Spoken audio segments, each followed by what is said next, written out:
What up?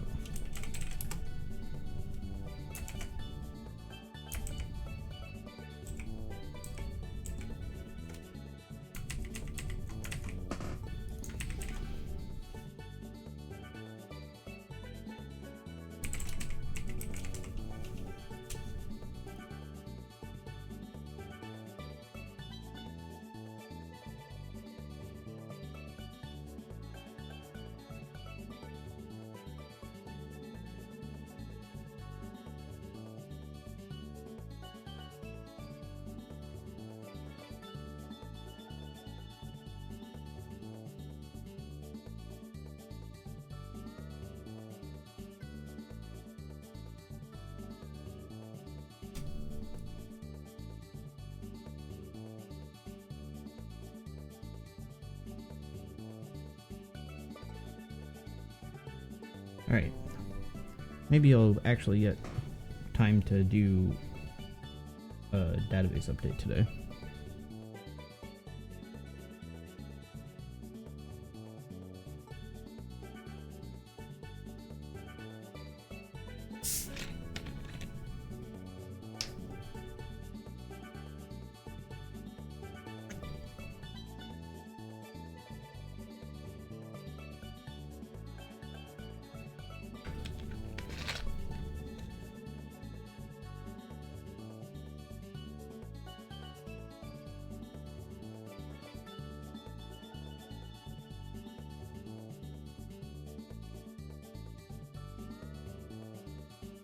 Well, if I start getting bento boxes, no way am I going to be able to do a database update today. But I definitely need to do it today. I don't have time to do it on Sunday.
Hey, Eva, Adam. Thanks for the follow. Appreciate it.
Yeah, I thought I'd run out of stamina yesterday, but it took me like 4 hours or 5 hours.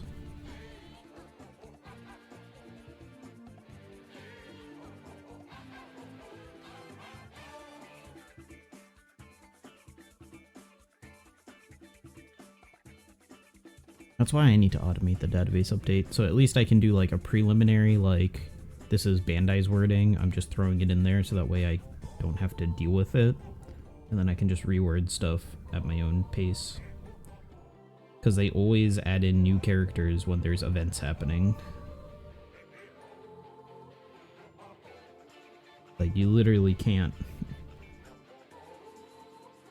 There's no events happening, and then they'll do like 4, and then there's nothing for the rest of the month. Like, they always stack it all at the same time. And then they stagger Sugafest, so they're not even consistent with how they do that.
Hey Tyson.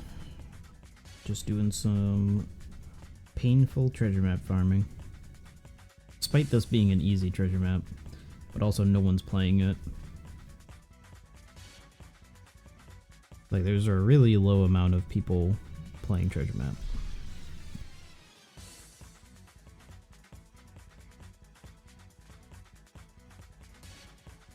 I don't know if it's just that we're getting a lot of new players and not a lot of returning players, but or consistent players or what, but yeah. Apparently we're not even breaking, I mean, yeah, we're barely breaking 9,000 players, it looks like. So normally we're well over 10,000. So it's a lot of people that aren't playing, and it looks like a lot of them are high rankers that aren't playing.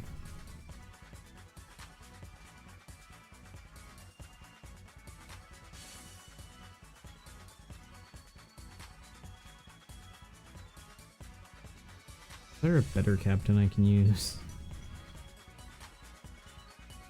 Powerhouse Striker? No. You only boost Riven, right? Nope. Why couldn't you be like Driven Striker or something? Like, just something. It's a good sign, means the money spent per player is increasing. It's not a bad point, but amount of players is also just a metric. And that's definitely going down. But yeah. I mean, it depends. Maybe they lost a couple of whales.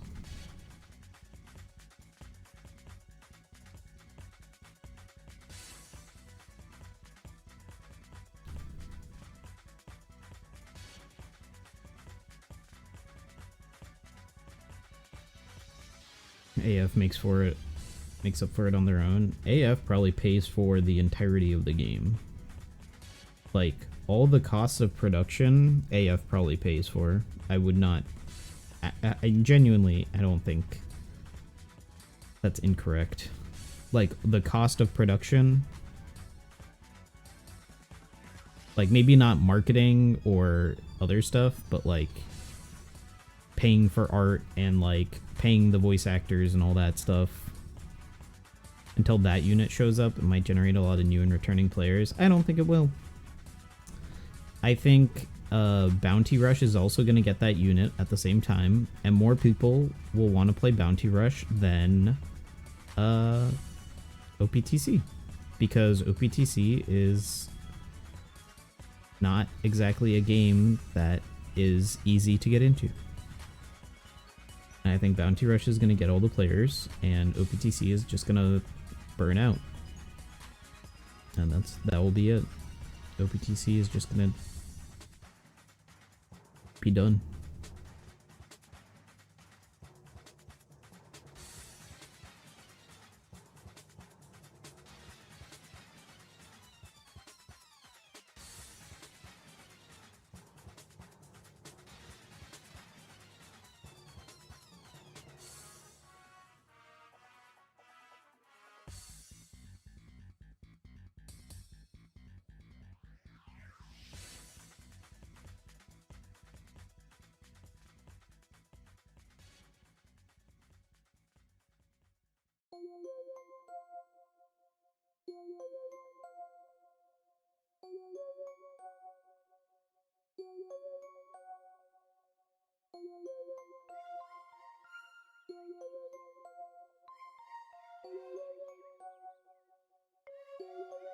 Like, I think some people might come back for One Piece Day, but that's not what Bandai needs. Bandai needs players to come back and stay.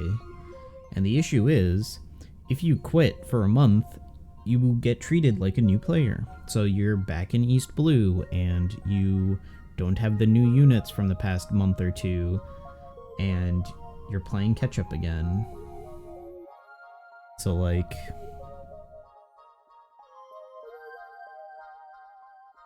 Like, that's how like, you could play for 7 years and then take a 2-month break, and then you're in the same spot as someone who pulled 3 months ago and then hasn't pulled for 3 months.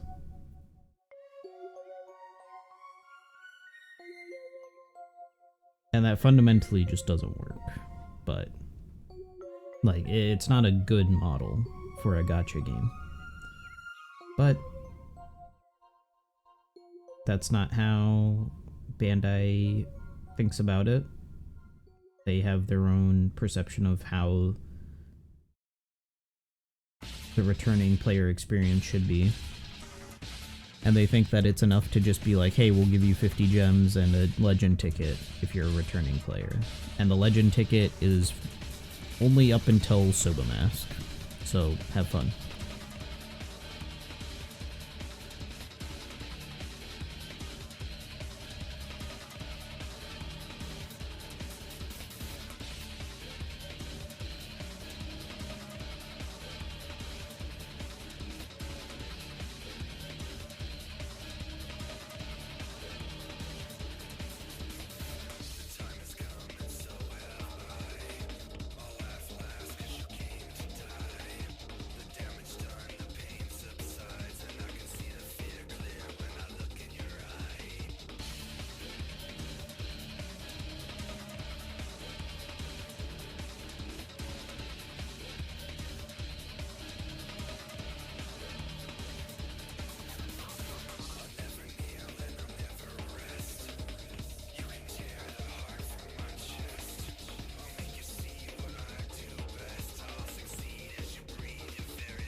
Like, we've been saying it for a long time, but OPTC needs a, like, ground up remodel of what they consider to be their gameplay loop.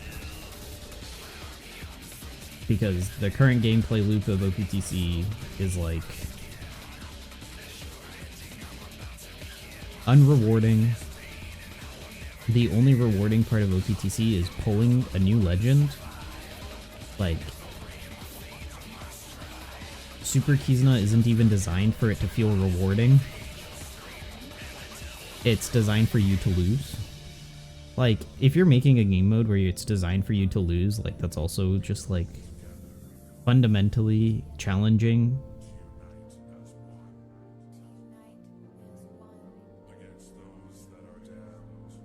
I don't have a whitebeard, friend captain.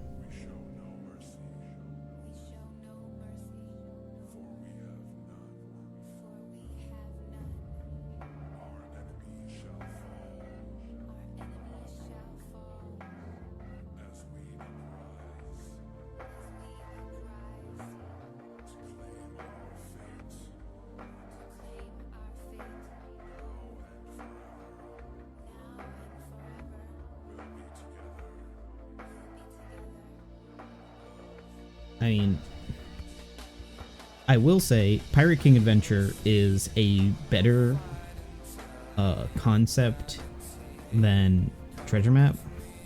So for all the people who are saying, like, Yoshi is terrible at his job, he's the one who designed Pirate King Adventure.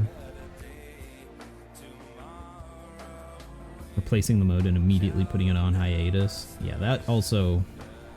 don't know why they're doing that. And this is to replace our end of month thing. Does not give a second end of month thing.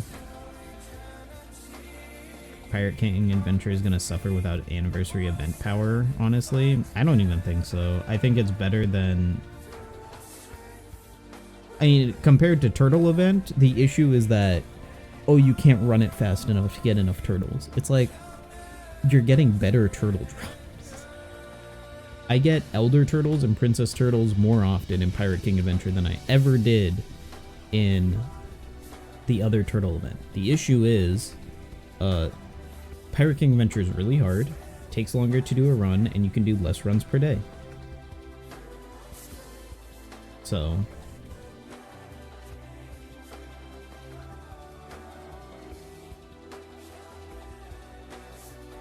I think Pirate King Adventure should have been a replacement to Treasure Map. I don't think it should have been a replacement to End of Month Turtles, frankly. But if I don't know why they're so afraid of replacing or changing treasure map. It's an old game mode. It needs to die or be reborn. Legends are still tailored for the event. I beat 150 Pirate King Adventure without any new units. And also you can just sit at level 80 or level 90 or 99 or 79 or whatever. Like 150 was not hard. I think 150 was maybe a little bit too hard for how mediocre the rewards were, because it was like similar rewards to normal turtle event.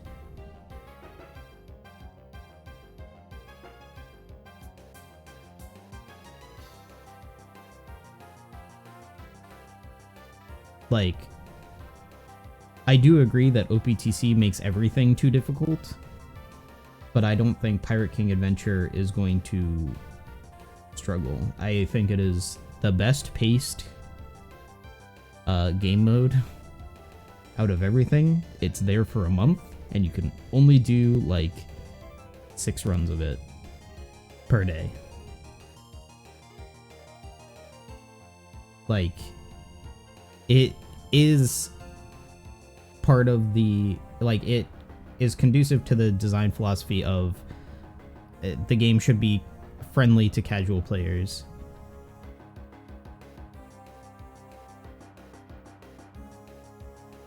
Like, people shouldn't have to feel that they need to play this game for 8 hours a day or something like that, like it's World of Warcraft.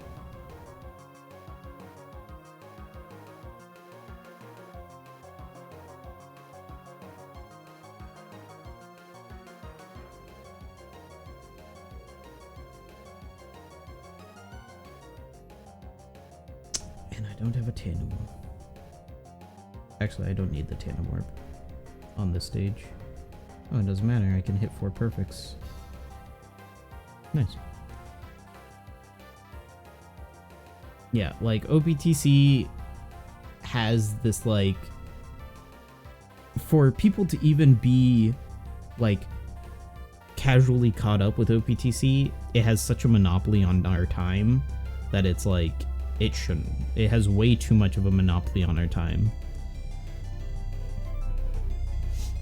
And it that may or may not have been communicated to someone on the OPTC team, but clearly, like, not much has been made towards that. Like, really the only change that has been made towards that is replacing the turtle event with Pirate King Adventure, where, like, now you play the turtle event for 2 weeks rather than 2 days, but you don't have to play as much. Tone deaf? Yeah. It feels like the production team and the development team are working on 2 separate halves of the game. The production team works on new modes of the game, and the development team maintains modes in the game.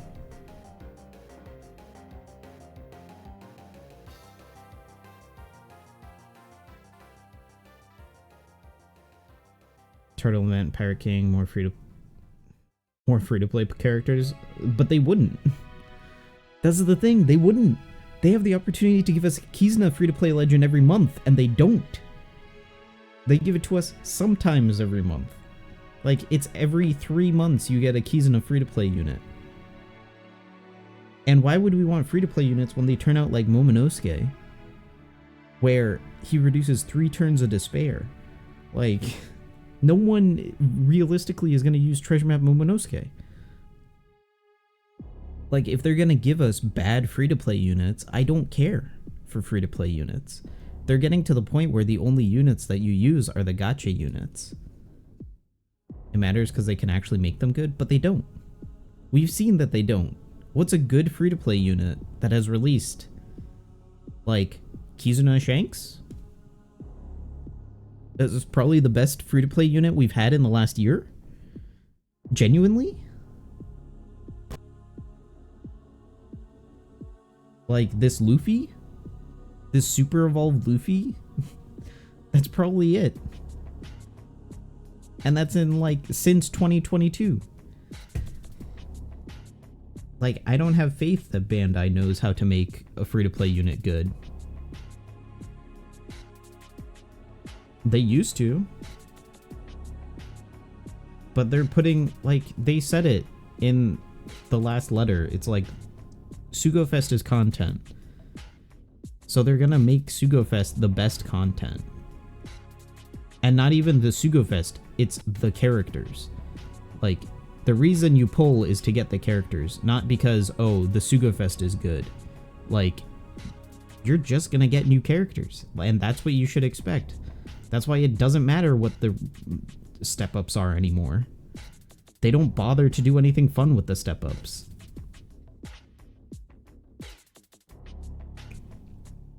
Like, it's really unfortunate how they're doing it.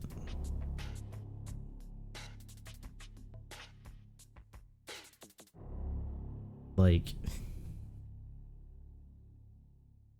that's just how OPTC is being run. SugoFests and SugoFest polls are more important to them than the free-to-play or the new player experience. Excuse me.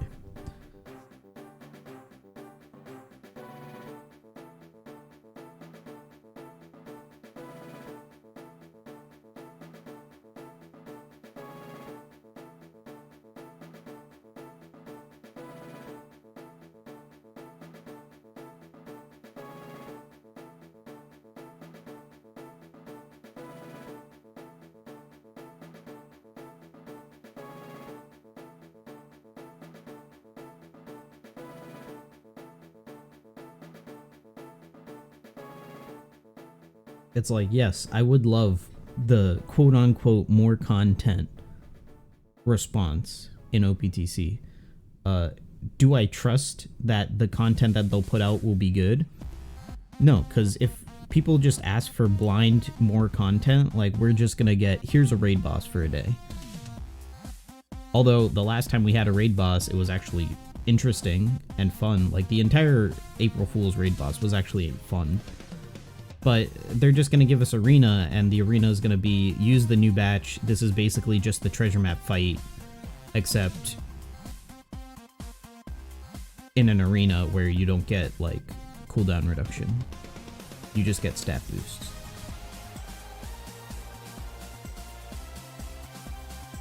So, like, they need to have good content before they can have just content.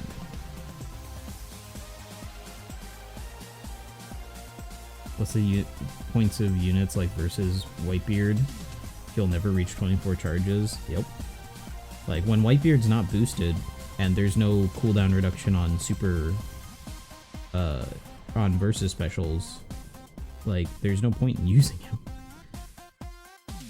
Like, you're using him for his captain ability and his special. There's no point in him being a versus. He might as well have been a super special unit. So,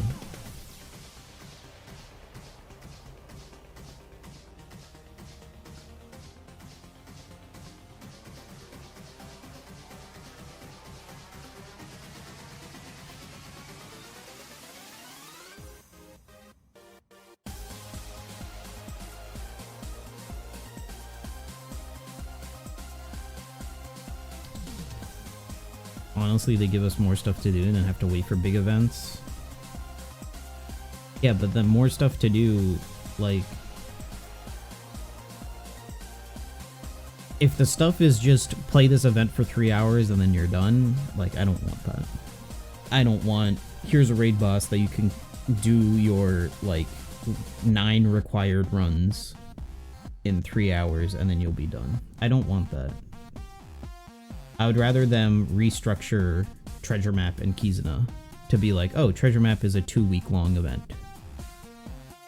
That's gems to get and stuff to keep us busy. They could do that with existing game modes. They don't need to add new game modes for that. Reformat Treasure Map to be like Pirate King Adventure, where you play it a couple of times a day for 2 weeks. Reformat Kizuna to be, oh, you play it a couple of times a day for 2 weeks, rather than I'm gonna play this for 5 hours a day for 3 days and then get burnt out. restructuring things like Treasure Map and Grand Party are not realistic. Well, neither is getting more content. Like, you're trying to have your cake and eat it too. Like, there's not even a cake yet. You need to bake the cake first before you can have it and eat it too. Because right now, what they're giving us is like, using the cake analogy, they're giving us like pineapple on pizza.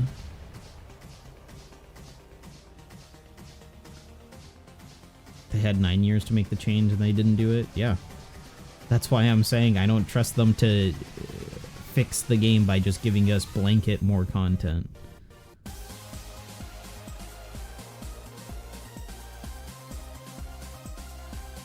But I mean, yeah, I don't know what they're gonna do. Bandai is changing up the stuff that they do, and like, I don't even know what they're doing. I know they have new people working on OPTC, but it's like they're not in charge of stuff that actually matters. Like, they're not in charge of gameplay or anything like that, or redesigning modes. They're just doing busy work. But if the cake is taking too long and people are hungry, you need to feed your customers before they pull out and leave.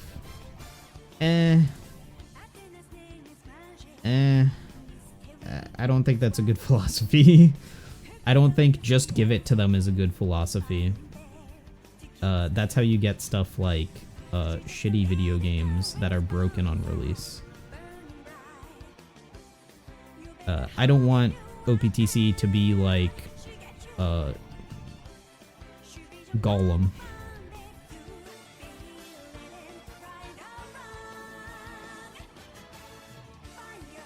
Or Fallout 76, where it needed... Actually, a better example would be Cyberpunk, where it needed another year in the oven because they didn't know what they were doing, and they needed more testing. Just give them the cake? I'm saying there's no cake. You provide them something else? That's having your cake and eating it too. That is the analogy. You're saying you want to have the cake, and you still want to be able to eat it. You want to be able to eat something. That is the analogy. You can't have the cake and eat it too. There is no alternative to the cake.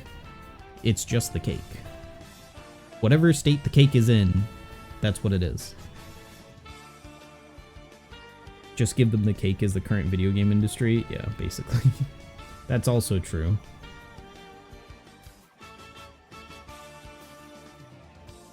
Yeah, live service, gas model, like all of that stuff, it's not viable long term. Just look at Square Enix and their plethora of good live service games. There's Final Fantasy XIV. Oh wait, they closed Final Fantasy XIV and had to reopen it and completely rebrand it as Final Fantasy XIV Realm Reborn.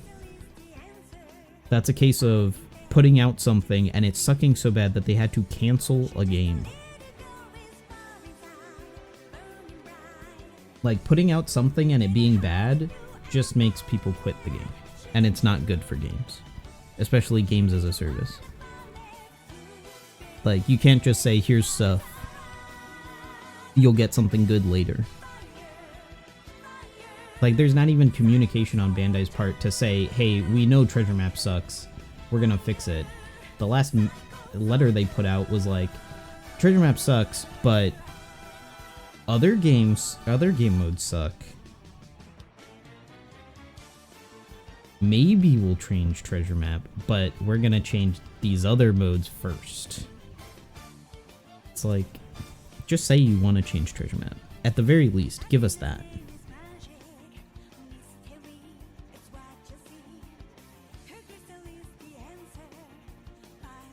Because they haven't even said whether or not they're gonna change Treasure Map significantly at all. And if they're not going to, like, Treasure Map is the central mode in OPTC. Like, I don't think there's any other mode that can really be called the central mode. So,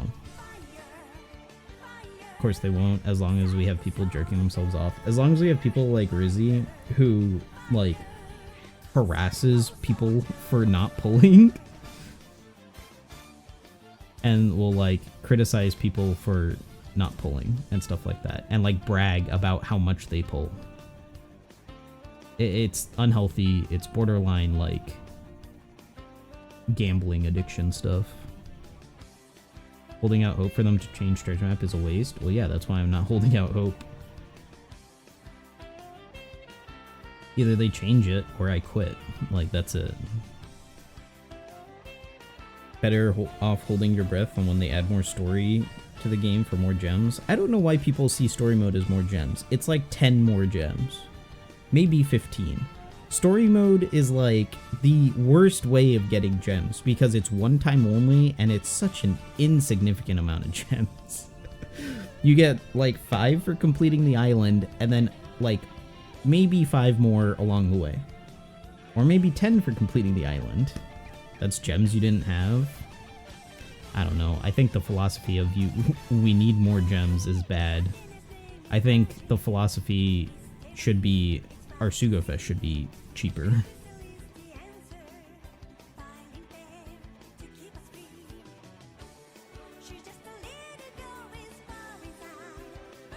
Like, that's a band-aid fix. Doesn't actually solve the problem, it just covers it up. War story mode isn't gonna give you more gems. I mean, yeah, you're just gonna spend it and you're gonna get, like, what, V1 Lucci? Nice. People that don't spend it all, they need something to help them out. Yeah, like better Sugo Fests. Will the solution be? Better Sugo Fests. Cheaper Sugo Fests. More discounts on Sugo Fest. Like, there's so many things they could do. But also, like, if you get a story mode, that means you're gonna get less gems from login. Like, you're not gonna get more gems all of a sudden. That doesn't solve the issue of gems. Having a 30 gem discount every 4 multis doesn't solve needing more gems?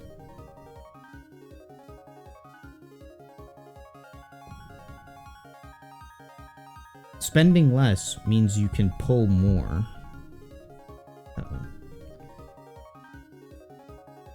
Free play gets tons of gems. Yeah, somebody did the math on how many gems I've had for like the past year, and they did a conservative estimate that I get like over 400 gems a month.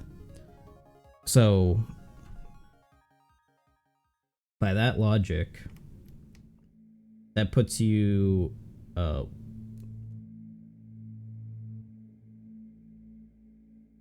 at the point where you can get like 1 new legend every 3 months, which is every big Super Sugo Fest. You can pull to pity. Why is this breaking? On initial play, but after 1 year, they don't get that many. Cool. Yeah, because they're one-time only gems. Why is this all of a sudden not working?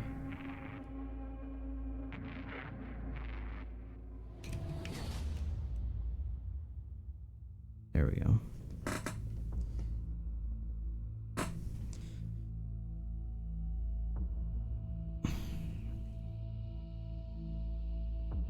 Most of the gems I get aren't from playing events. I'm gonna be honest. Most of the gems are from logging in. From treasure map, you get like 30 gems. Kizuna, you get like 5. It's really pathetic how many gems you get from Kizuna. Pirate King, you get like 50. And then Rumble, you get like 15. It's like 100 to 110 from events. The majority is from just logging in every day and doing your dailies, which your dailies, like, you could automate logging in and doing your dailies. Handing out over 6k gems a year. Yeah, just about. We'll see whenever they... I think right before One Piece Day will be my 1 year reset, or 1 year of saving. So if I get to 7,000, that will be around 6,000 a year. And that's for me being a budget player, not really ranking that high, only doing like bare minimum stuff.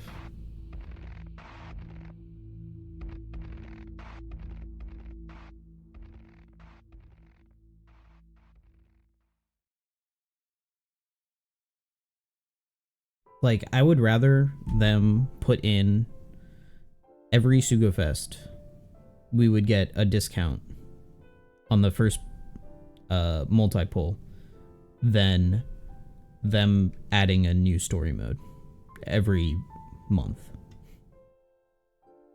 Like, even if they're like, oh, we're doing story mode or we're resetting progress on the story mode and we're doing it for one story island every month, like, I would rather them just be like, hey, here's a discounted multi-pull on every banner forever.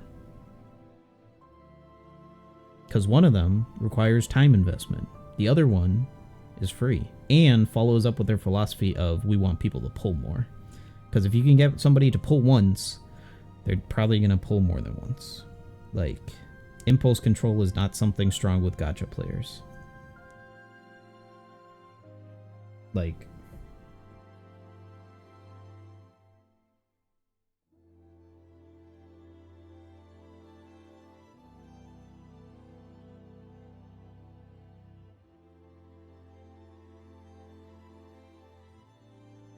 they want people to pull more after having spending more.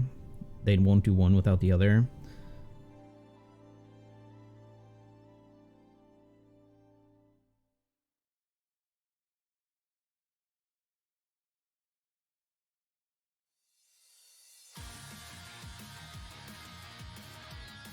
I don't think you understand how people pull.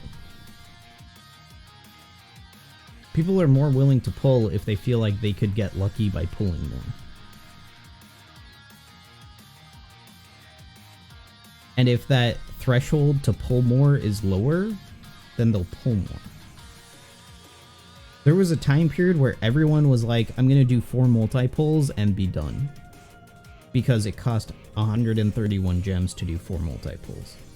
And then the people who did those 4, like, that was almost everybody doing 4 multi-pulls on every banner on Global. Like, genuinely every banner on Global. And then, for the people who didn't get what they wanted for, they'd be like, you know, I could pull another 4, because it's only 131. But now, 4 multi-pulls is 200 gems, so no one in their right mind would look at that and be like, that's a good deal. Like, no one can look at any of the treasure map step-ups and be like, this is a good deal. You used to be able to. But now there's just no point. Sugafest will never be a good deal, unless they change something. Like, it encouraged people to pull more. Without having to, like, give people more gems. They even gave people less gems at that point.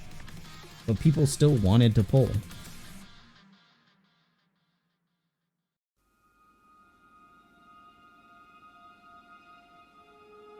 Didn't get why they stopped. Because there were too many whales who were like, I'm just gonna pull for the legend anyways. It doesn't matter how much I pull for. And they catered to the whales. Which is how you run the game. Because global players didn't reward them. Yeah, that they didn't market well to global. The game's not friendly to new players. Like, they couldn't get new whales on global.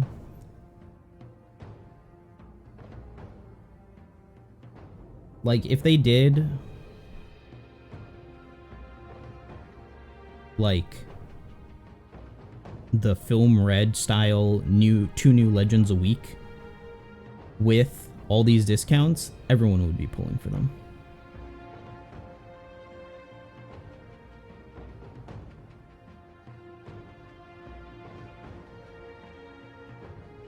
So we had 0.7% and 1% Sugafest and people put up a shitstorm. Yeah. Like, legend rates don't matter.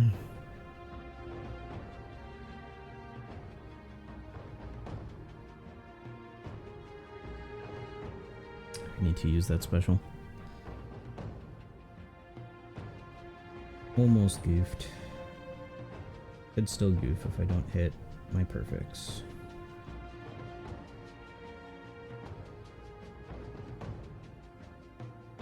And then you get the occasional clown that eclipses all, that gets the limited ticket removed from the pool for eternity just because he felt wrong. Oh yeah.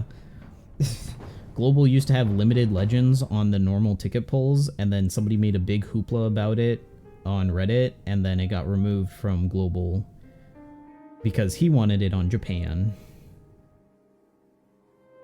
And he got upset.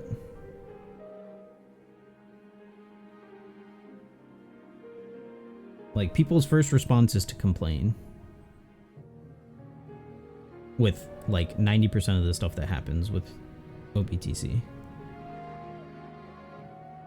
Like, that's why our community managers are always so unsuccessful, because they're always, like, waist deep in, like, toxic people just, like, trying to make their opinions, or not even their opinions, their demands heard.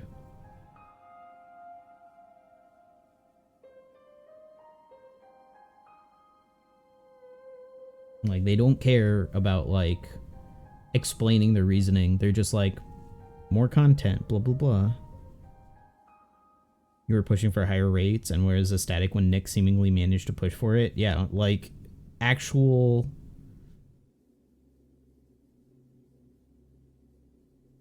like, actual progress on stuff.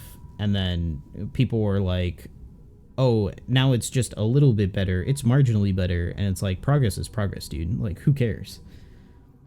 If you can get them to go from 3% legend rate to 5%, like, you can get them to go from 5 to, like, 7.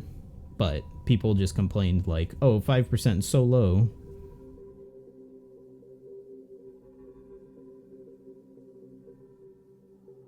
Like, people are just gonna say shit because they don't know what the difference is.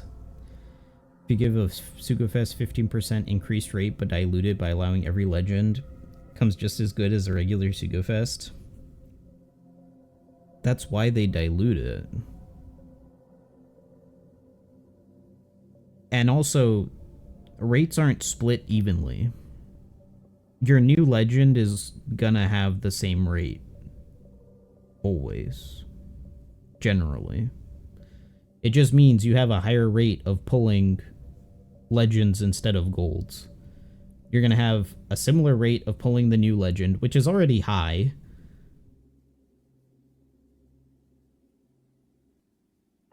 And, like, legends just have more value than non-legends in general. So, like, you need legends, then pull on the 15% legend rate. Remember going 15 multis on a banner like that, not a single new legend? Well, yeah, it doesn't guarantee you a new legend.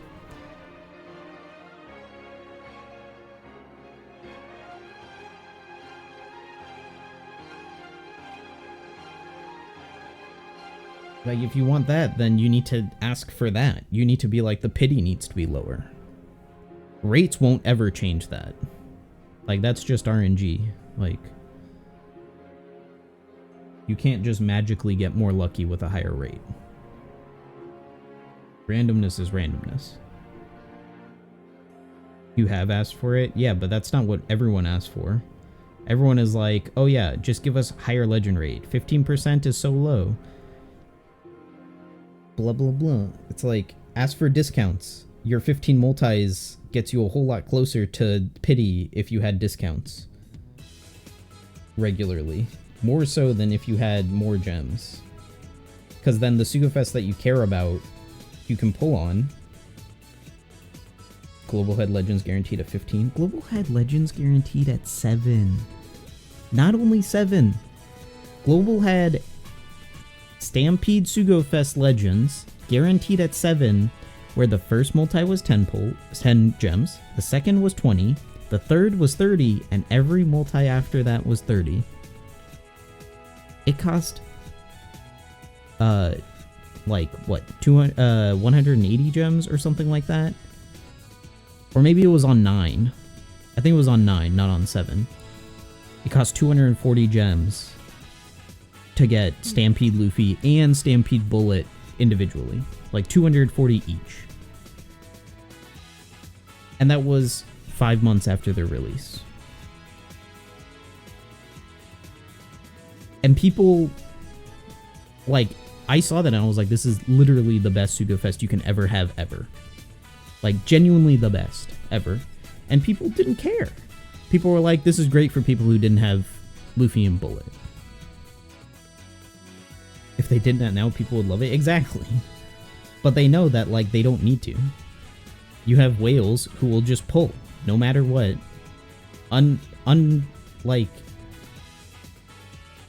Like, without restraint, they will just pull.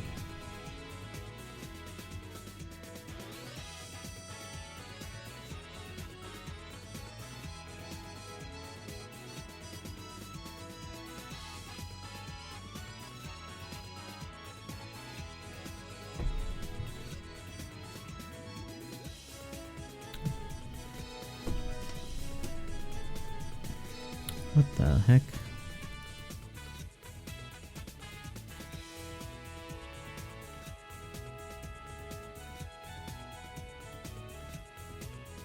You put the entire the lyrics to one of the One Piece openings? And One Piece the song? I've never heard that song. But welcome, Darkius.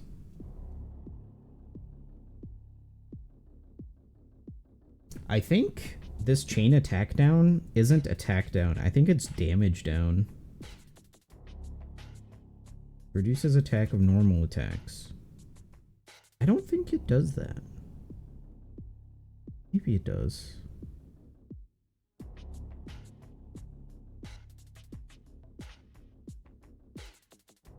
Because it reduced that, like, tap timing buff, the, like, Raid Sabo buff, I think. I think it reduces all damage. I don't think it reduces normal attack damage. I need to do the math on that. Only know the 4Kids rap. I honestly don't even know the 4Kids rap. I got into One Piece pretty recently. I say recently. It was like 7 years ago. It was probably like 10 years ago.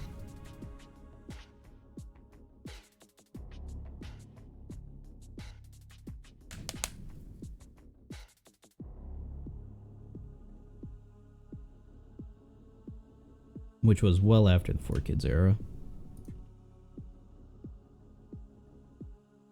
Couldn't experience 4Kids rap. Yeah, you got the actual good German opening, so... like, the German opening is great.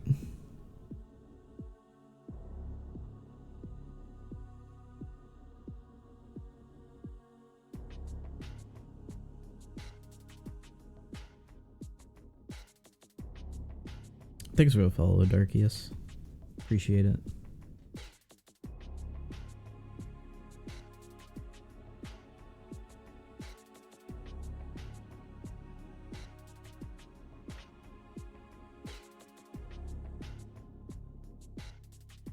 I don't know. I think I would be happy if One Piece Treasure Cruise just was like, we're end of service.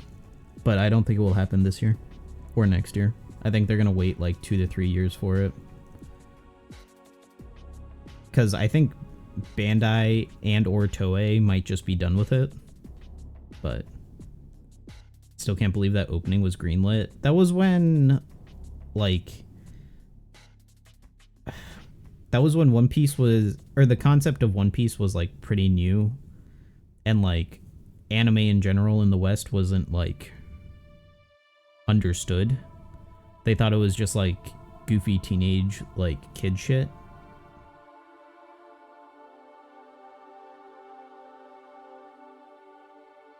So it was definitely like some TV executive who only understood like American cartoons was like, yeah, this works for American cartoons. What if we did it for One Piece? So, and that's how it happened.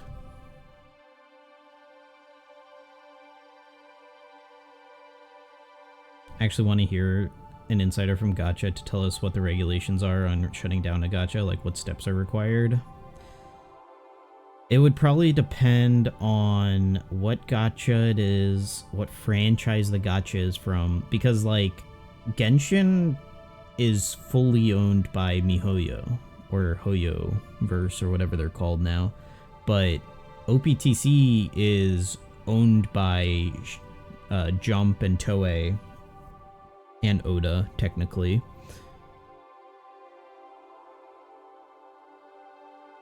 So like Bandai can't decide to shut down OPTC by themselves. It probably has to be a joint decision from Bandai and Shonen Jump and Toei, etc., etc. Like they can't just make that decision, unfortunately, because so many people have their hands in the cookie jar. But for something like Genshin or something like if there was a Pac-Man gacha game, right? Because Bandai owns the exclusive rights to Pac-Man. It's their game. Then it would be easier for them to say, hey, we're just shutting this down. It's not profitable.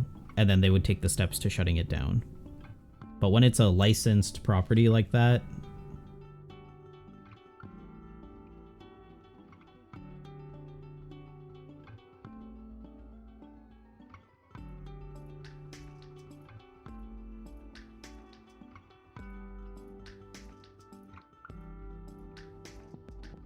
and that's why OPTC is probably going to be there, but based on how they're marketing it, or how the lack of marketing, and how like Bounty Rush is getting pumped full of like promotional videos and commercials and all this other stuff, like it definitely feels like they're putting all their eggs in Bounty Rush being their gacha of choice as opposed to OPTC. Because, like, they're constantly putting out promotional stuff for Bounty Rush. They're doing a tournament during One Piece Day. Like, they're not even doing a tournament for One Piece Day for the trading card game, because apparently there's other tournaments going on for the trading card game. There's too many independent tournaments going on for the trading card game, but still.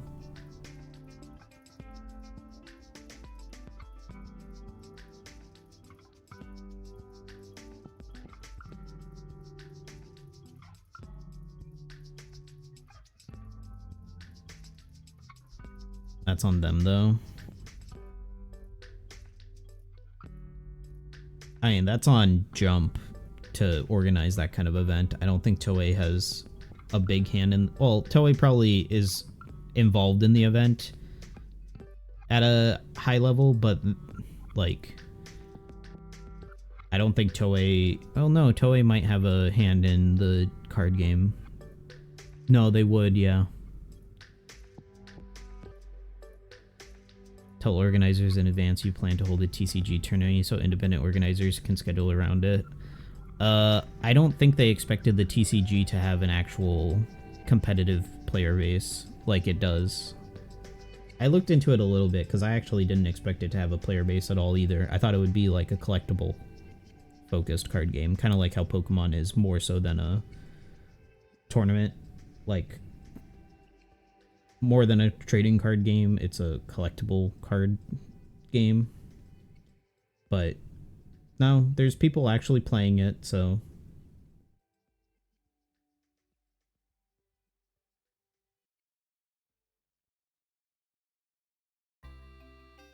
it's like when Capcom made Tekken, and then they're like, oh, we can do Tekken like tournaments. And then they're like, what should we do for the prize pool? And they're like, what about like just some stuff, like... Or no, a better one was like the Nintendo Splatoon tournament in Brazil, where the reward was a bag of lemons. Where they're like, we have no clue what we're doing for this, and we don't have any prize pool, so let's just give them a bag of lemons for winning the Splatoon tournament. That's probably more in line with what's happening with the One Piece trading card game. Is like, they had no clue that it would have a competitive community, and they were just throwing stuff together last minute. And I don't think they had the time to throw something together for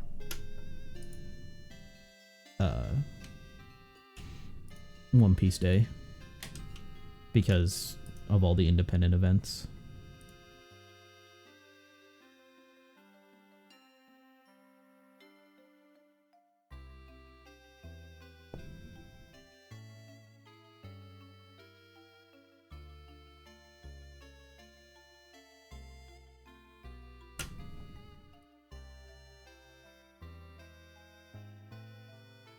Like, I don't know.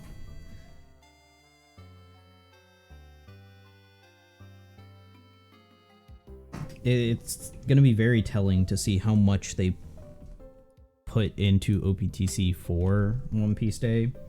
Because if it is just, like, one legend, like, that's pretty telling that they are done trying in OPTC.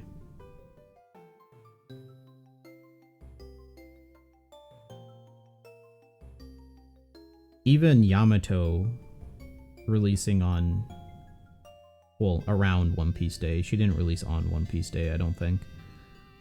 But 2 legends and like 3 rare recruits came with Yamato batch. Like, it was an actual batch and not just like a gimmick holiday event like V1 Straw Hats or Zoro Sanji was technically One Piece Day, I think. But they were also, like, part of a Kizuna batch or whatever.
Is there anyone else I can use for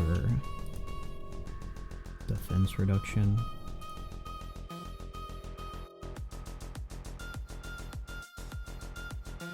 Not really.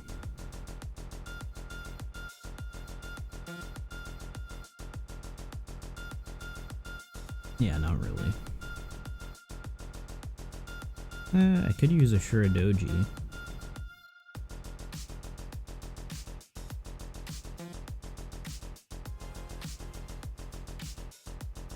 Yeah, I could use a Shuradoji.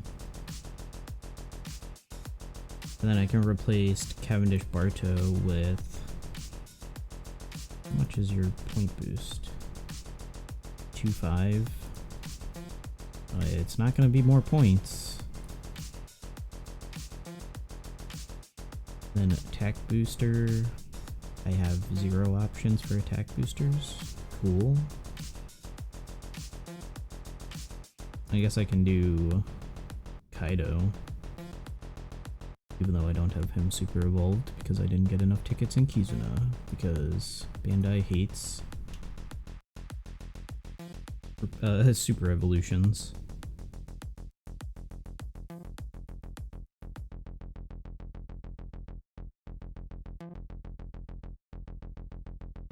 I think it's fine. I don't need more damage on this final stage. I just need more damage on stage 2.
AI trend is getting out of hand. Why is the algorithm recommending you Taylor Swift AI cover of Oshinoko? That's just what AI is going to be doing for the next couple of months. The AI cover thing is gonna dominate like a bunch of stuff because Taylor Swift is a hot topic and AI is a hot topic. It feels like every other day Taylor Swift is in the news for something either good or bad. It's like, today Taylor Swift broke up with her boyfriend. Today Taylor Swift decided to tell Ticketmaster to screw itself. It's like, one is good, one is bad.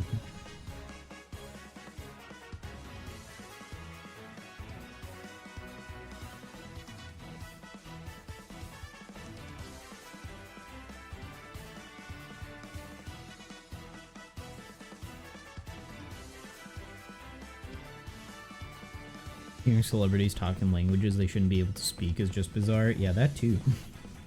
We'll agree on that front. It does feel very janky. But on the bright side, it gave us the Trump, Joe Biden, and Obama videos, which I think are hilarious. Hearing them talk about JoJo's Bizarre Adventure or Yakuza or like anything. Always funny. It's only a matter of time until someone makes AI versions of like all streamers, and then it's like, oh, I never have to speak on stream again or show my face. I could have a full AI video going. I don't even have to show my face. And I could just sit here playing games and not say a thing.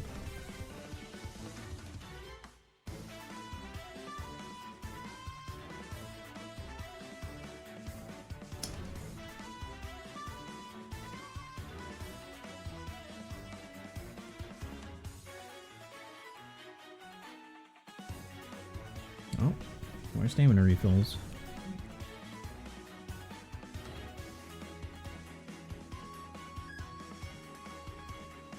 Like, I used to follow Mike Realm because he used to do, like, the really popular, like, meme video remix songs. And now all he's doing is just AI covers. And it's like, why? This isn't creative. This is just algorithm bait.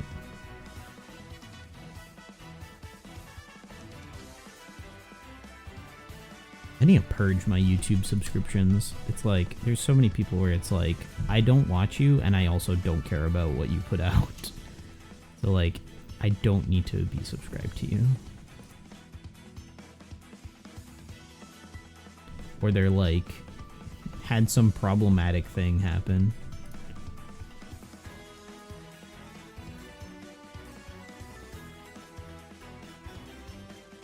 A lot of them had problematic things happening.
I don't know.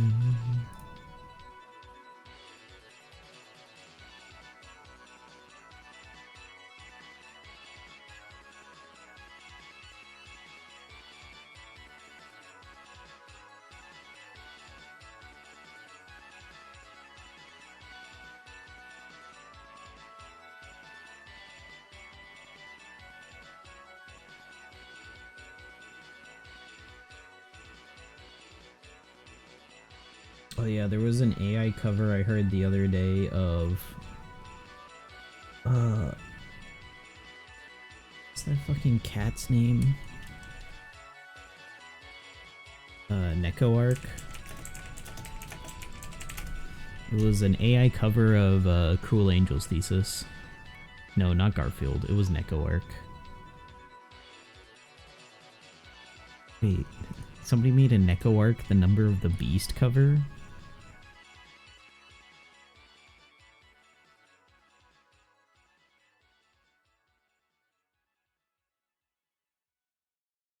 Hold on.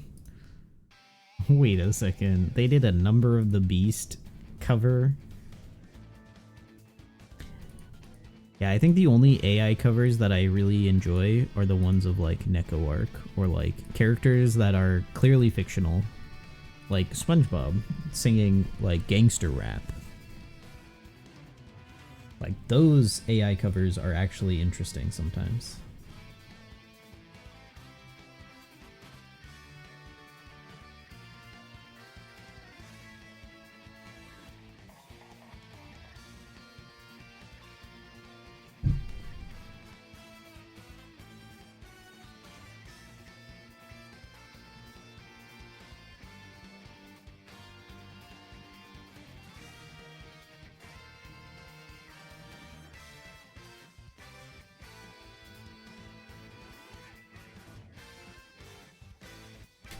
Yeah, here's the link to the...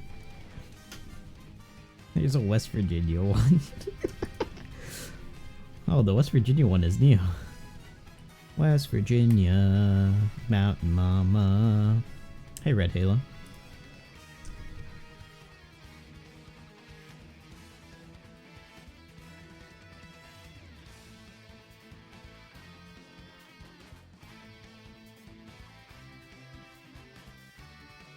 Arclid, the OG Saberface. Huh? I've always known this character as Neko Arc. This character has and forever will be Neko Arc to me.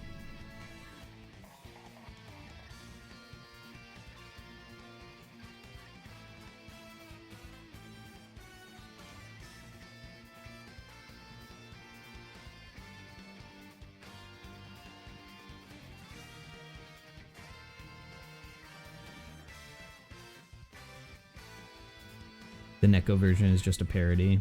Yeah.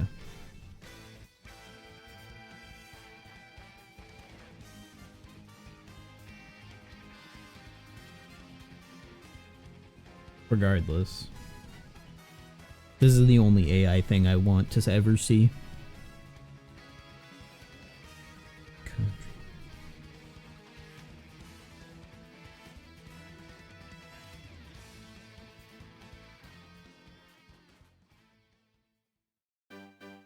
UFO Table is teasing OG Type Moon fans.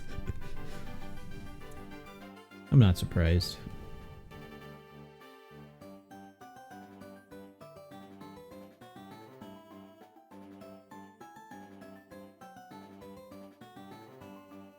Like, you know a meme is good when e-girls are cosplaying as them.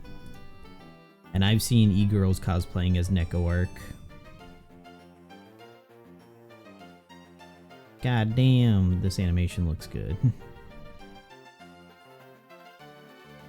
That's UFO Table for you.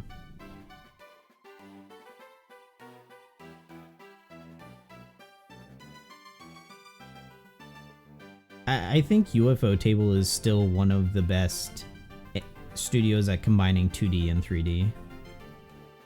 Because, like,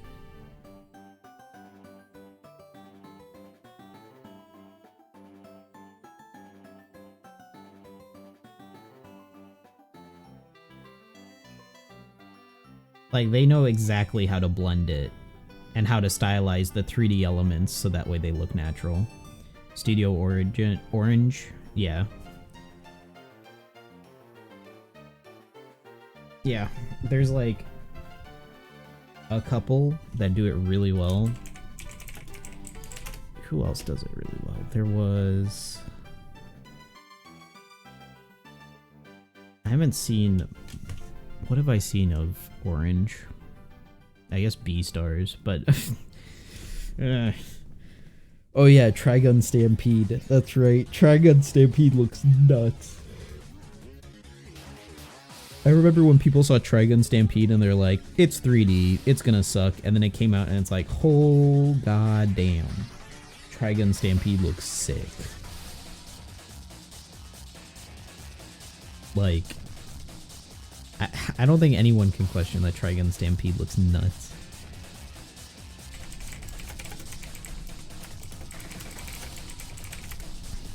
They outdid themselves with the quality throughout the show, yeah.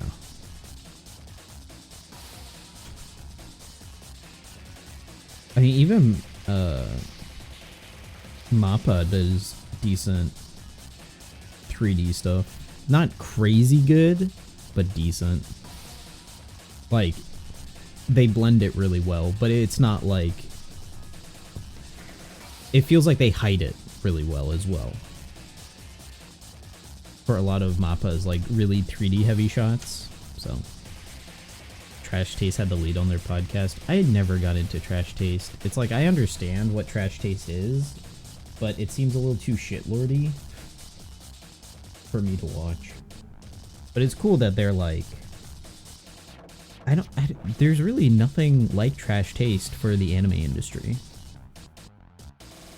It's basically everything but anime. Yeah, and then they have the random episodes where it is anime and it's like really well produced. But yeah, like their non-anime stuff I don't really care for. Like for gaming, I watch Kinda Funny. For movies, I watch Kinda Funny and New Rockstars. And for anime, I don't watch anything because I think people's taste in anime is really weird.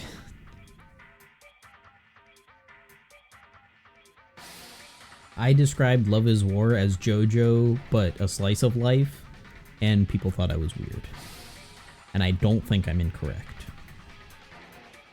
I stand by my statement that Love is War is just JoJo if it was a slice of life.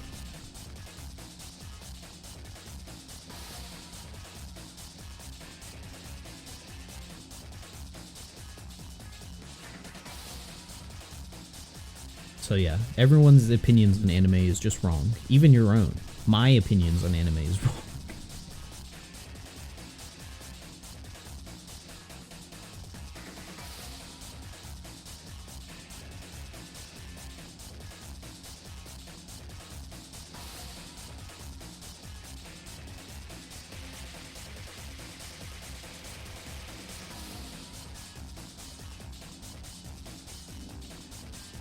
But also, like, a lot of the Trash Taste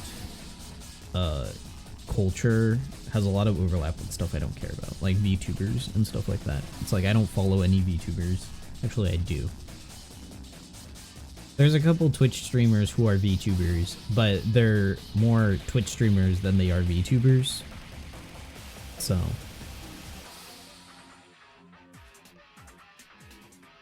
yeah. Hate the VTuber trend. It's nice they exist. I think it definitely is oversaturated. There are a few VTubers who do it really well, but then there are a few VTubers who are that Discord video of a guy being like, why do you like VTubers when they all sound like this? And it's this VTuber girl getting bitten by this rabid, like, gopher thing, and then she just cries for 20 minutes.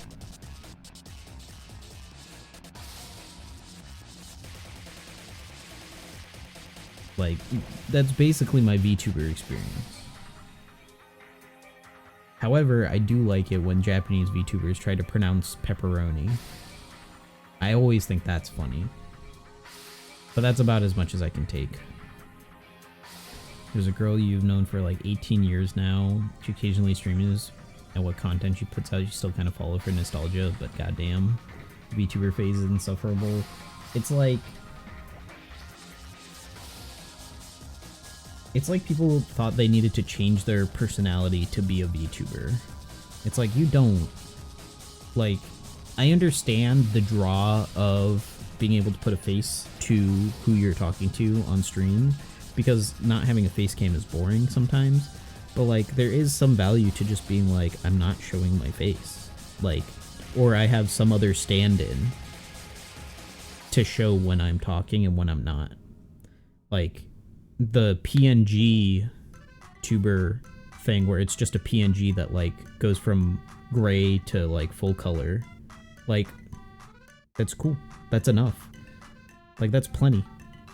I was gonna do that at one point. It was gonna be a goose, so it would just be a grayed out goose, and then when I talk it would be a goose with its mouth open and stuff like that, and that was gonna be it for days that I don't want to show my cam, but I still want people to be able to tell when I'm talking. And there's other people who have stuff like that, and it works well. but it's like, I don't need like the concept of like V2 character models and like new outfits and all this other stuff. It's like, cool, I wear a new outfit every day and I don't get 1,000 people screenshotting my boobs, right?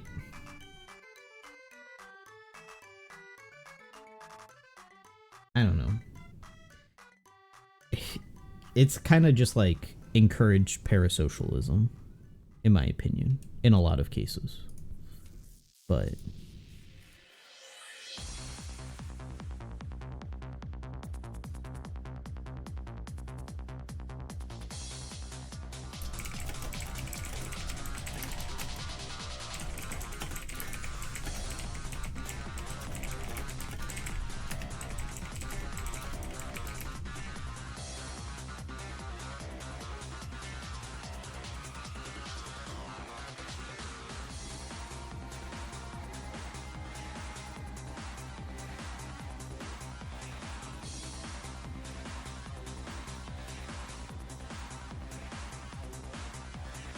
and I also understand like streamer personas, because that's also another thing. But like, I feel like VTubers aren't even like streamer personas. They're just like wish fulfillment, like fantasy.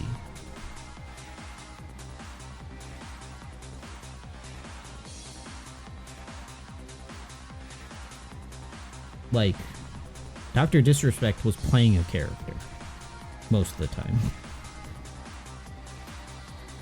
But there was nothing inherently, like, attractive about the Dr. Disrespect character. Like, he is purely a character, and the way you see him, like, react to stuff is interesting. And you would think that, like, oh, the person who's playing this character wouldn't act like that. But you don't see that on Twitch that much. Instead, you see VTubers where they're basically self-inserting, where they're like, oh, I'm a VTuber, blah blah blah blah blah blah blah, but it self-inserts, right? But there's a few VTubers who like aren't self-inserts. They're like, this is me, right? I guess they are self-inserts, but they're not self-inserts in a way that they're like trying to have like separate lore for their VTuber personality versus themselves. Because like Nanners is one of the more tasteful VTubers.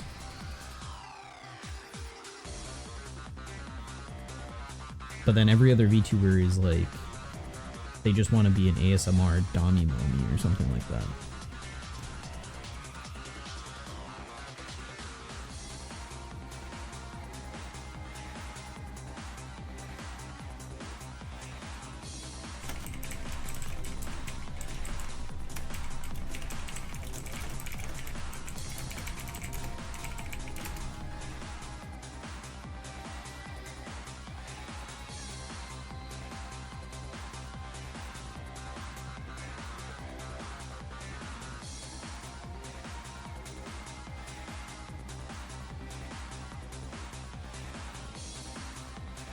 Maybe I just don't understand the appeal. And that's okay. Not everything's made for everyone.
the Discord conversation is making me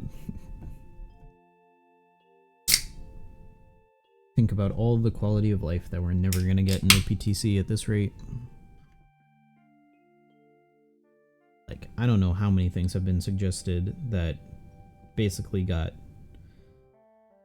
just thrown under the rug and never got implemented.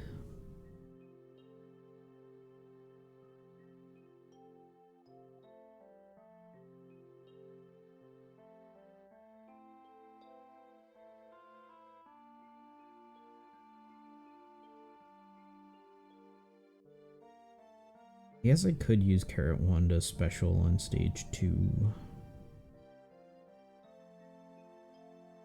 And that would also give me more damage. Because I just need their defense reduction.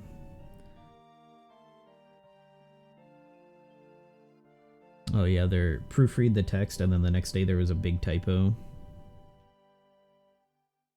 Yeah. I mean, that stuff has been done for months, so I'm not surprised that there was typos in that, but yeah. I mean, I'm still convinced that there's somebody new working on OPTC because the wording on stuff is different. Like, someone's made a conscious effort to, like, word things differently. And I'm sticking with that conspiracy theory. That they have new people in the dev team. Occasionally, like, the baggy or Vasca shit, but not with every single update. Yeah. And then it got to the point where people were like, this word has 2 A's in it. We deserve 1 gem compensation. It's like, you know what the word says. Shut up. Like, Bandai got to the point where they don't even give gems out for typos anymore. They don't care. They're like, you know there's going to be a typo, so you don't get a free gem with it.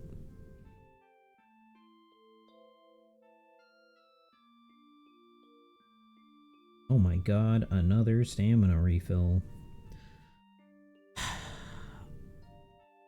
I might have to just rush 10 million in order to do this database update. Bullet's level limit break still hasn't been addressed. What's wrong with Bullet's level limit break? Doesn't it say, like... Doesn't one of the words have a typo in it? And it's just spelt weird? Typo in damage. Oh yeah, damn. Dame. That's right.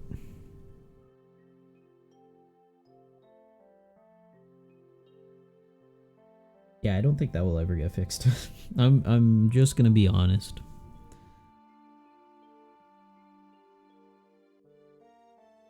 Unless there's another update to Bullet, which he might get, like, Grand Party stuff, because they give it to random units. Like, the Super Kizuna free-to-play units get Grand Party stats for some reason, even though they're garbage. Rather than giving them to normal legends, they give them to the free-to-play Kizuna units, so...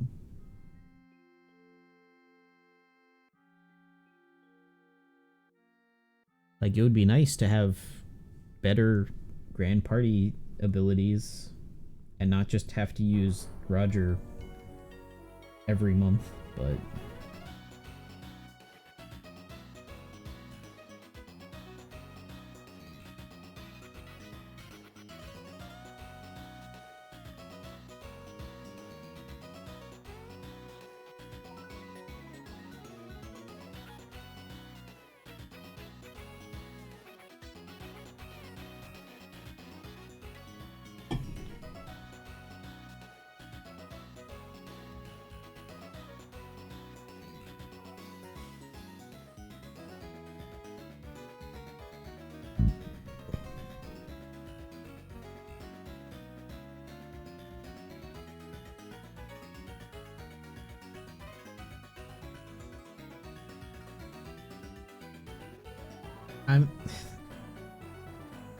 I can't believe they didn't let Zoro charge off of, like, recovery and tandem orbs. Like, it's only Wano orbs, right? And then they didn't even give him some alternate way of charging it, like, oh, hit perfects, right? Hit perfects take damage. Nope, they didn't do any of that. They're like, get Wano orbs. Because even Luffy had hit perfects with Luffy, and you get 1 charge.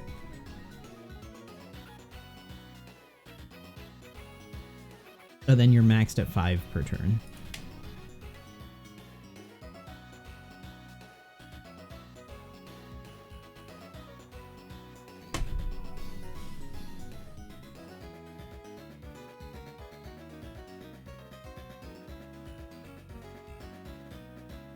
Really enjoy the orb conversion on swiping down. It's so smooth. Yeah, it doesn't take 10 minutes. Who would have thought? Because it's just enabling... It's just changing his form.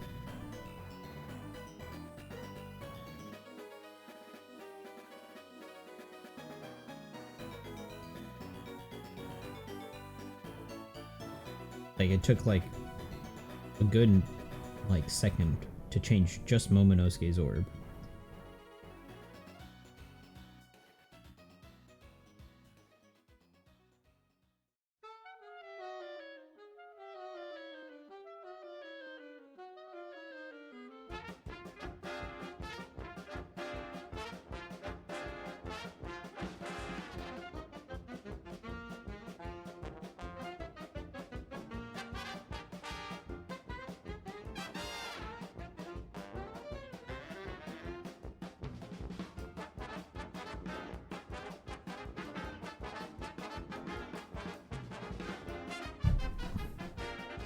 I don't know how long ago I suggested, like, cutting down the buff animations. Reworking those buff animations because, like, they take so long to apply buff animations from specials. It's like, why? Even swap abilities are faster. And they could even do the special abilities, like, during the animation. Like, I love the skip special video menu option that doesn't do anything. Works for like 5 units. It's also worded so weird because it says once per day, and I don't think the once per day thing matters.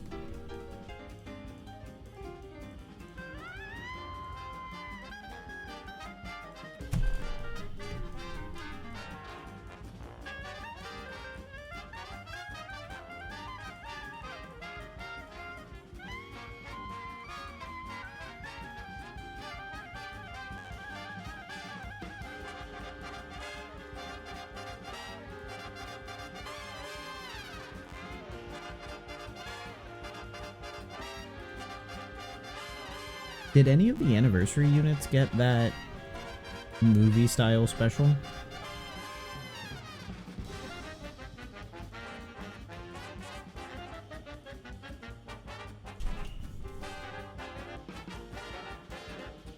Yeah, that's weird. You'd think that anniversary would mean that they would do that, but no. New Year is when they decided to do it. I mean, to be fair, the New Year Legends were a lot more impressive than Anniversary Legends. Other than Sanji. I think Sanji is really the shining star of this anniversary, but Sanji and, like, Shanks Buggy. Even this Whitebeard, Blackbeard unit is decent and, like, fun to mess around with. Will they be useful long term? Probably not, but... The 3 New Year Legends and Uta. Oh yeah, the quick Uta.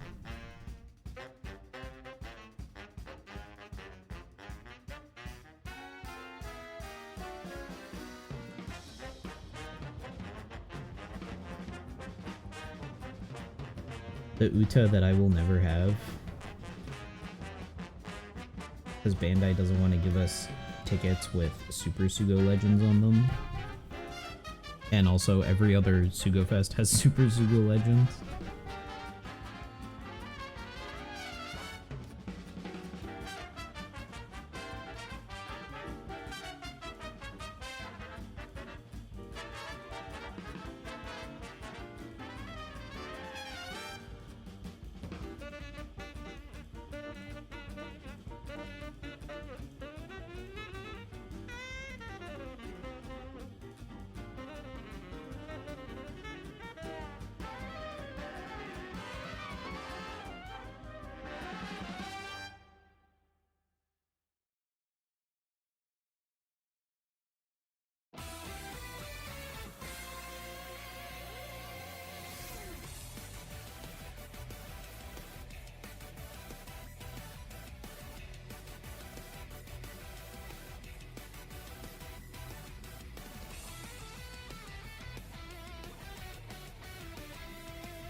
Hey Yori.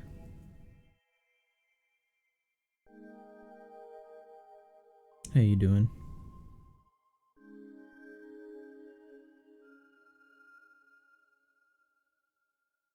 And I wish it wasn't strength Dexi. Why couldn't it have been like quick Dexi?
Is this level 2?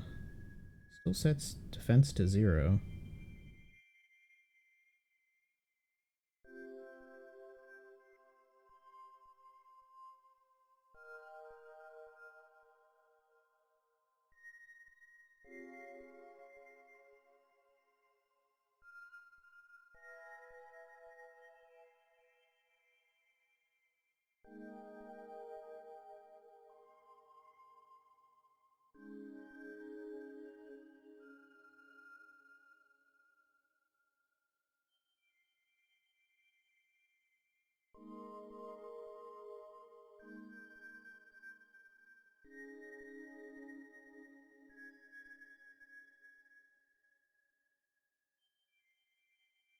Yeah, okay.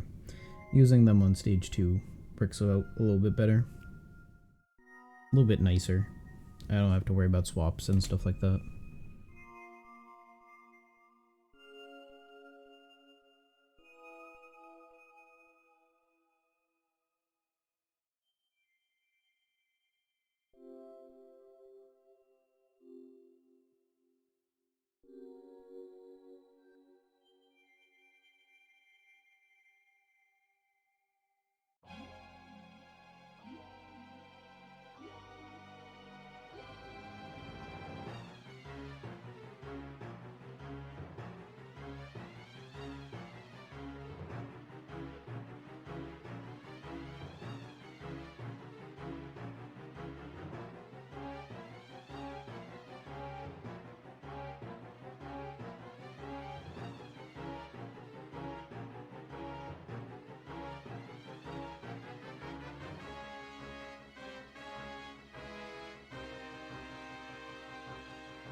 Thank God I don't need a bunch of Whitebeard friend captains.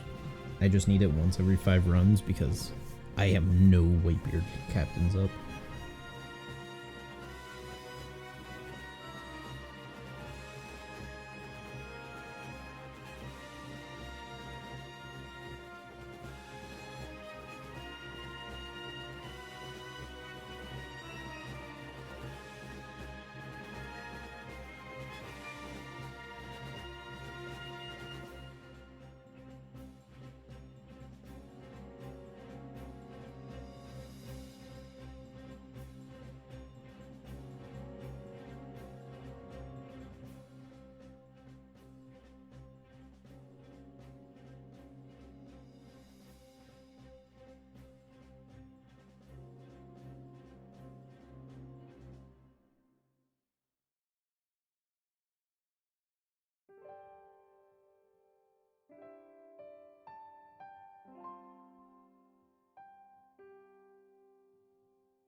Man, I long for the old point growth in treasure map. I miss the 10%. 10% was so nice. It felt like the growth was actually meaningful. It doesn't feel like I'm earning more points. Like,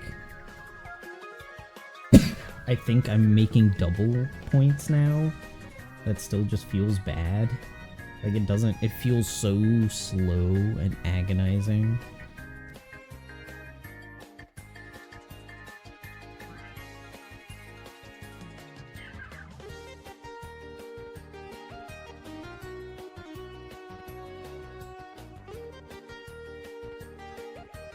Let's increase the runs needed to 75.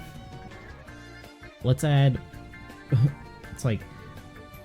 I don't know how many times it has been suggested that, like, oh, every million give everybody, or give people who get a million past, like, 10 million, like, 1,000 tickets, right? Or, like, have that be part of the ranking awards you give after. It's like, oh, for every million you get, you'll get 1,000 tickets. And instead they're like, what if we made the rewards go up to 20 million? And that was it. It's like the people who go to 10 million might not go to 20, and the people who are going to go to 20 are the people who are already going to 20. Like, it did not change how people played all that much. It needs to be tied to nav instead of points. Yeah, but that would perpetuate the whole issue we have with treasure map, where we don't want to do that many runs. Unless they change treasure map to be 2 weeks long, then I'd be okay with some rewards being tied to nav instead of points. Because then it's like, do you play the game daily? Yes, then you get the rewards.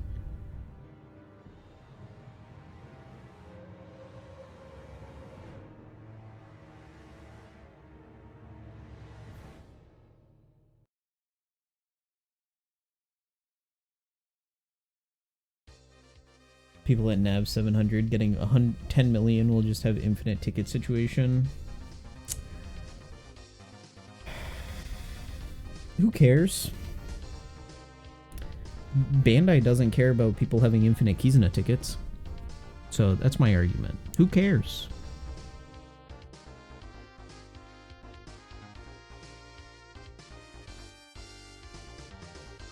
That's my argument. Who cares? I don't think it should be a bad thing if people have, like, people who spend a lot on treasure map get a lot from treasure map,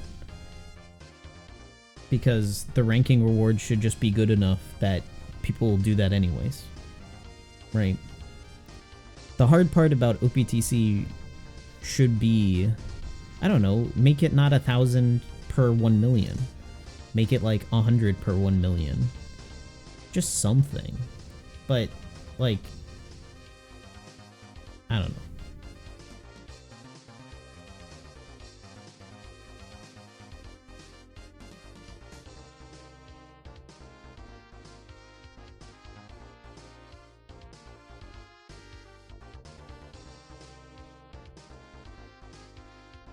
Clearly are petty about it, considering everyone else suffers from it. What, the Kizuna bug? How does everyone suffer from it? Oh, them changing Super Kizuna growth rate? Yeah, I mean... somebody on the dev team just hates this game. I'm convinced, like, genuinely convinced, somebody on the dev team just hates this game and its existence. Like, he does not care. He or she. Because Carrot Sugofest on Global happened with the, like, less than 10 or 0.1% chance to get Carrot. The Neko Mamushi Sugofest, which I don't remember being that bad. This stuff, changing everything, like, every single step. Like, we didn't go the Japan route. We didn't go the global route. We specifically combined Japan and global to have the worst of both. You get the point growth of Japan, which was worse. You get the boosted list of Japan, which was worse for treasure map. You get worse amounts of Kizuna points, you get worse ticket pools for free tickets. You get less limited tickets. You get no discounts on Sugafest. Like, every single time they had a chance to pick the better option, they picked the worst one. They never... Gem Valley is the only time they've made an error that benefited the player afterwards. Like, hardcore benefited. Like, 7-Eleven didn't matter because all those units were trash and none of them were legends, and it didn't matter. It didn't make or break any team building because you could just stall out everything at that point.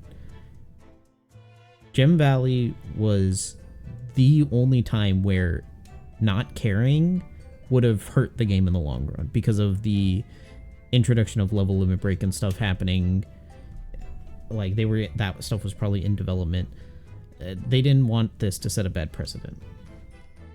And now it's like, anytime a major thing happens like that, they don't mention it, and then they change the game to be worse. Like, they're in complete denial that it happens. And then they probably don't even fix the actual problem. I guarantee you that bug probably still exists. It's just now impossible to get.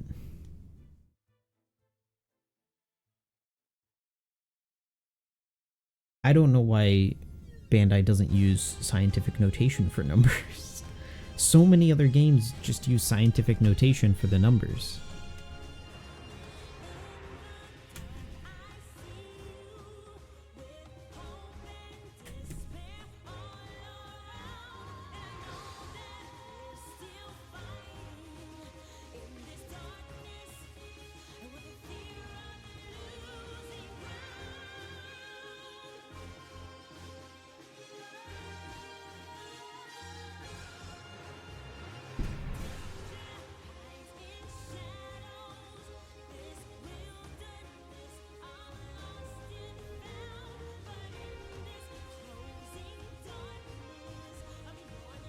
So, yeah, I'm convinced somebody on the dev team just actually hates this game, and they're like a senior developer, so no one can tell them no.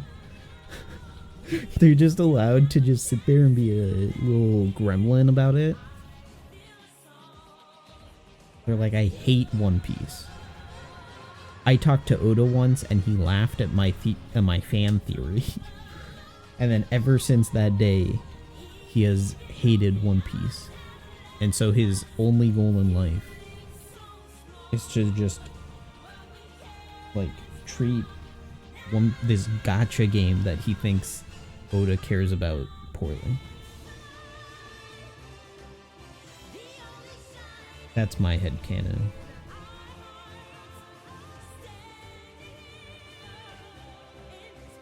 He's also the translator. He does all the programming and the translations. And so he just doesn't care about global typos and stuff like that.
Gotta try to get my gems at exactly 6969 so I can take a funny screenshot.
I'm gonna hit 7 million at this rate easily.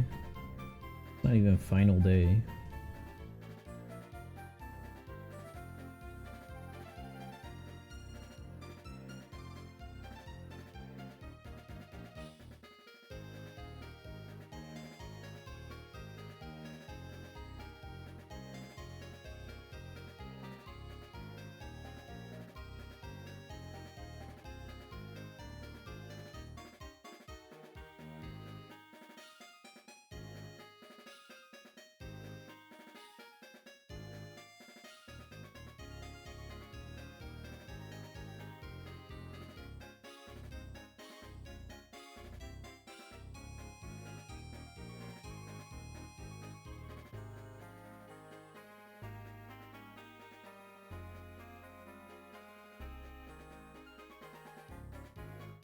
Of course, now I'm gonna roll high.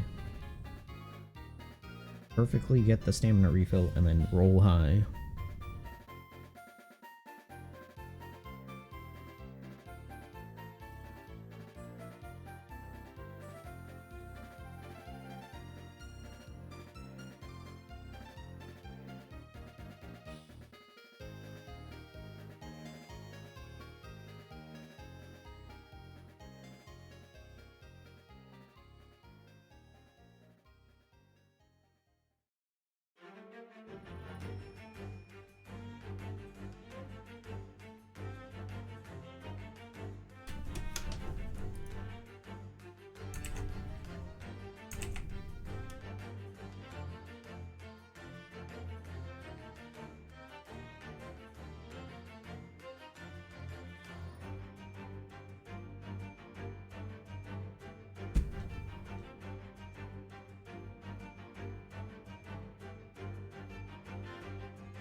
I don't know why they don't update the points you get from treasure map on the end screen rather than on map. I feel like it would take less time that way, like the same way they do blitz points. I've never really noticed that. I don't know why they don't combine those systems. Maybe they're just too lazy to like format it and like make it all work.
I'm gonna get a level up at this rate.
Oh, nice. 6666.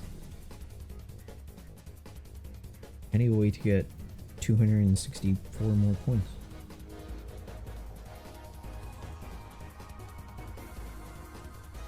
Ooh, this is a bonus map. I might get 7 million on this run.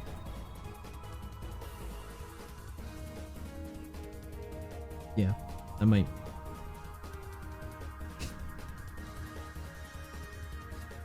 Give me 200 stamina. No, I don't hit the bento box on the secret map.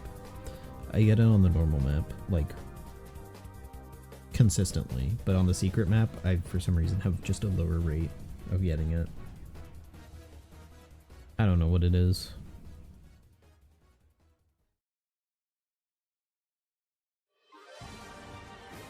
Okay, never mind. I think that hits it exactly. Yep. Okay.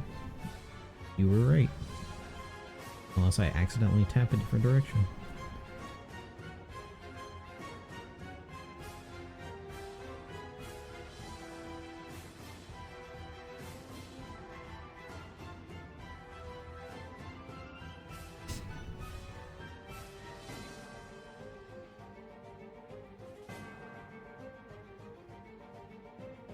Except for friend captains.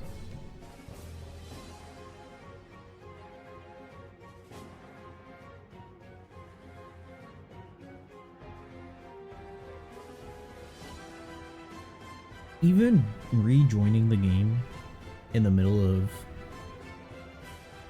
Pirate King adventure is better designed than getting back into the game when treasure map is entered. Like, there's no reason that that should be a different system, but for some reason it performs so much better.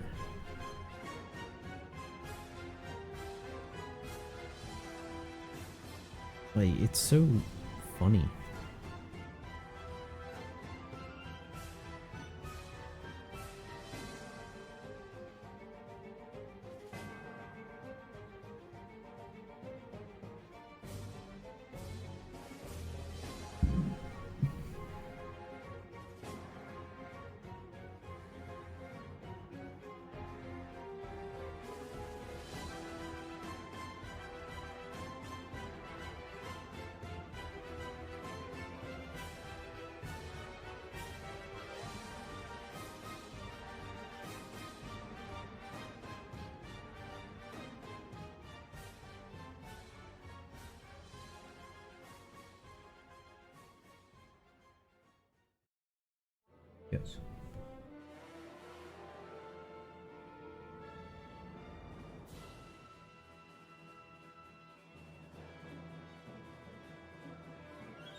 Oh, missed the other one.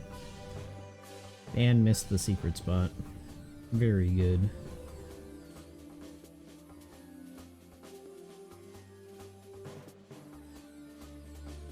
No chance at golden tablets for me. It only took them like a year and a half to give us a renewable way of getting golden tablets. And somehow making them awful to get. Instead of just adding them into the ones... Instead of just like making it so you can get one all the time.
Yeah, like somewhere here, like when they have the blitz points calculation, they could just show how many tournament points we get. And then add it into the total rather than have this animation play.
have so much stamina. This system is so stupid. I'm sorry, but this system is so stupid.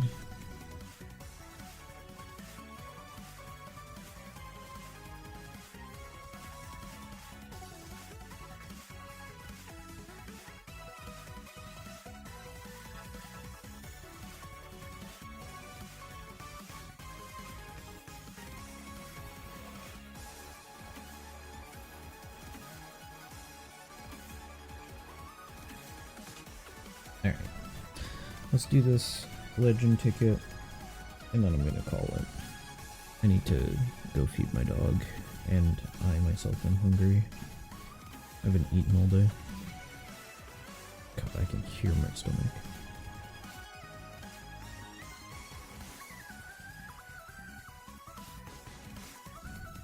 Rayleigh, Gambon, and Marco. Please. All I want.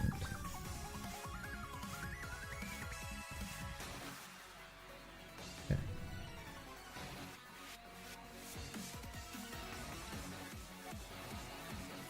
I mean, that's 600 medals. I want to think about it that way.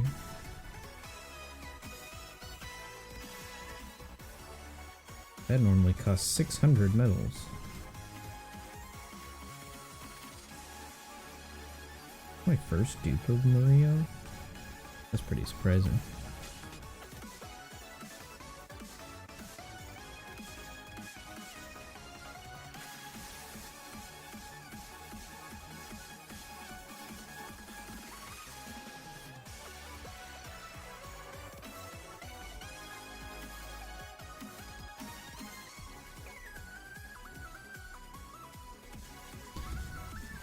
Poppy got 3 jacks. Int Jack?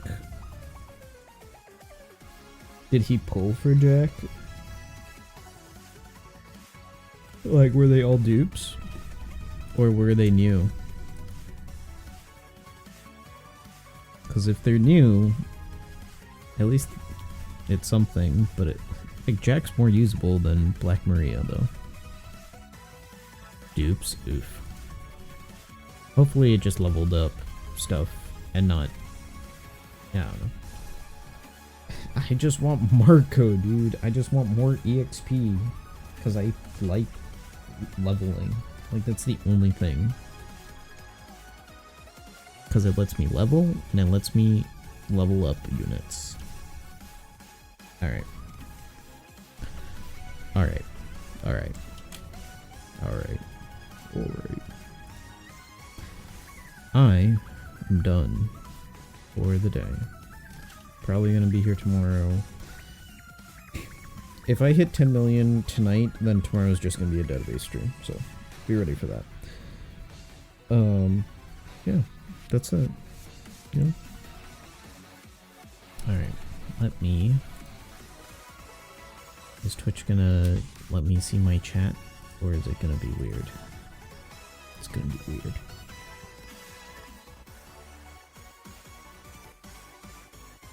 Great. It's gonna be extra weird.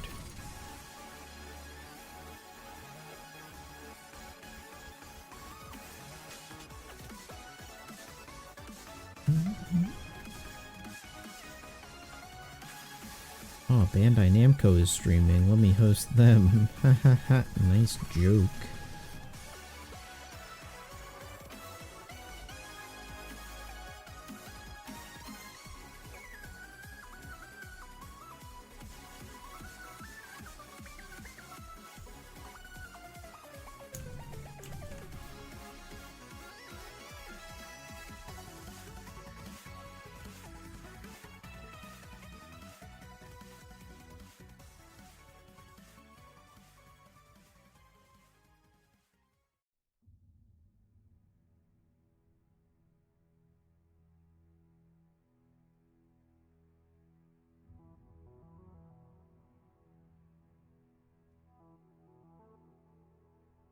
What junk is doing Last of Us? Great junk.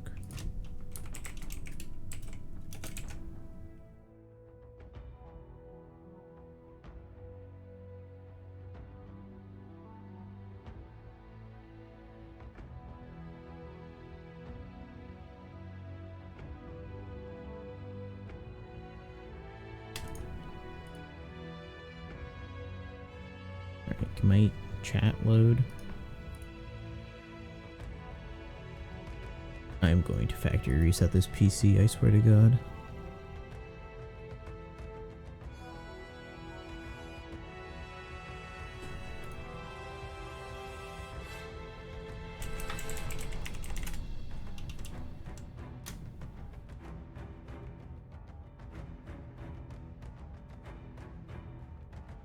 Alright.